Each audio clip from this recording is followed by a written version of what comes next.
Hey everyone, welcome to today's video. Welcome to the GamerDad channel. Thank you very much for tuning in. Today we're going to be looking at a question that one of my audience members and longtime subscriber asked, and that is which version of Elden Ring they should be playing. Now, this question is going to center around the PlayStation 5, PC, and PlayStation 4 versions, and so I wanted to go ahead and give my opinion since I actually have played on those two platforms. That's PlayStation and PC, specifically the PS5. Now, Digital Foundry has gone ahead to put out their analysis on the performance of the game, and in my opinion, I think they actually did a very thorough job. They always do, and my experience actually somewhat matches with their experience. The PC version of the game seems to be somewhat poor in optimization. Many people on the Steam reviews have basically cited that that is their main problem regarding the way the game performs. In fact, if you watch very carefully at some tutorial videos that are very popular across the internet, you're going to see that even those gamers that actually created those tutorials had frame issues at the early build of the game, which they used to make those tutorials. Now, patches have been deployed, and apparently the report is some of the issues have been fixed. So today being March the 3rd, when I'm recording this video, I have to give you my experience from the release around the 26th all the way through today and pretty much talk about it. So what I really noticed and what really pushed me to go into the PS5 version was my very first fight in open areas really caused a lot of frame stutters. It appeared to me that I was actually not only playing against one boss, but playing against another boss. I was having to deal with frame rates dropping, I was having to deal with performance issues, and I was playing on a pretty modest rig, nothing crazy. I have a 1080 Ti, and I use a Ryzen 9 for that build because I also do some production on there. So I wasn't able to get the best production value or the best gameplay value, I guess I should put it that way, regarding the way the game performed. Also, there'd be stutters here and there whenever the world will load, and this is not something that's unique. If you play, say, Star Wars Jedi Fallen Order, you're gonna notice the exact same or similar aspects. Whenever you're generating open world on your platform, there's an interesting way in which the game and your hardware interacts. Now, on the PlayStation, what I learned was that the PlayStation 4 version actually gives you a locked on 60 frames per second experience. So instead of downloading the PlayStation 5 version, I went straight for the PlayStation 4 version, and I can speak specifically on that compared to the PC version. The PS4 version is actually solid. There are almost no issues. I think one time I noticed a very slight weird tweak in regard to frame drops, and in playing about 13 hours, I can say that there's been no issues at all. The only thing that's deterred me from playing on the PlayStation 5 version was it wanted to convert my save data from PlayStation 4 to PlayStation 5. And I did not want that to happen. I said, nope, I'm going to keep playing my PlayStation 4 version because it served me this long. And I didn't want to go out in putting myself in a place where I faced the risk of losing save data. That was also a problem that the game had.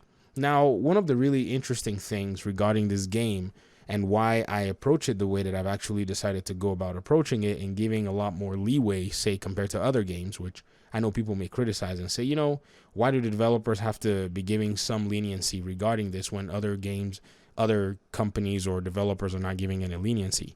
This is the first time that I'm playing a From Software game this long. So I'm just, in my opinion, giving the best benefit of doubt that I can. That's number one. Number two, Elden Ring is one of these games that it's an open multiplayer game. And with these, the game is running in a very interesting way. I think there's some server and client interactions. I don't know what's on the server and what's on the client, but usually they'll run things like AI. They'll run things like some of the streaming on the server side. So that might be where we're seeing some of the issues that may have cropped up initially when the game was first released. And over time, it seems like they're working hard to patch the experience. But if you think about the way the PlayStation has run it, it's quite critical to visualize and say, you know, how are they able to make the game so stable on an older console, but they can't necessarily deliver something similar for the PS5 version? I think what could have been quite easy in a sense was to just basically say, hey, we're going to deliver this in this quality across the board, and then try their best to make sure that they meet something quite generic. Because the Xbox Series, which from my research is, you know, it also seemed like it was having some of the problems as well that PC was having with frame rates being all over the place and not having any stability. So this is probably, in my opinion, what I think is being faced. Now, another really cool thing was the developers also cited that they had been working on this game for a long time. Now, in my opinion, I think this game was probably going to be coming out on the PlayStation 4 and the Xbox One. Those were the consoles that had the target.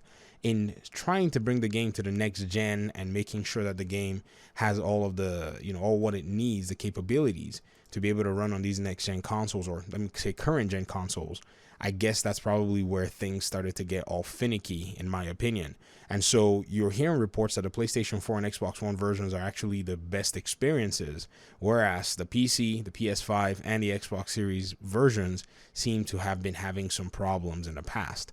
Now, I really need to go back and update just some of my reading regarding the other platforms and even go back and test out PC more extensively. But I have to say that my experience on playing on a laptop with the 2060, just a mobile version, has been really interesting as well because of the, I would say, lower graphics fidelity. It seems to have been a much more smooth experience in the last few hours when I tested it. But at the end of the day, if you were to ask yourself, and if you have the opportunity to play it on a PlayStation or on PC, I would recommend the PlayStation version, because the PC version seemed to have some quirks here and there, whereas the PlayStation version has been a smooth journey all through. There just has been no issues so far. But that is if you have the opportunity. If you don't have a PlayStation console, then I would say you might want to wait and see what's going on. And I'll try my best maybe to go back to some more testing on PC to see if I can actually give some sort of an assessment as to how the PC version is performing. But one thing is, with the way the PC performance is, you really have to weigh it, say in boss fights where there are a lot of effects, a lot of sound generated, and just a lot of heavy tasks on the platform or on your machine, to be able to see how it's going to actually perform in that scenario. But nonetheless, this is my recommendation for now, for those who may have a question and would, want to answer that question. But this is based on everything so far, all through the 3rd of March. Things might change and continuing to improve, we hope, but that's pretty much it. So thanks so much for listening. I appreciate you guys so much. Hopefully we'll talk in another video. Peace out.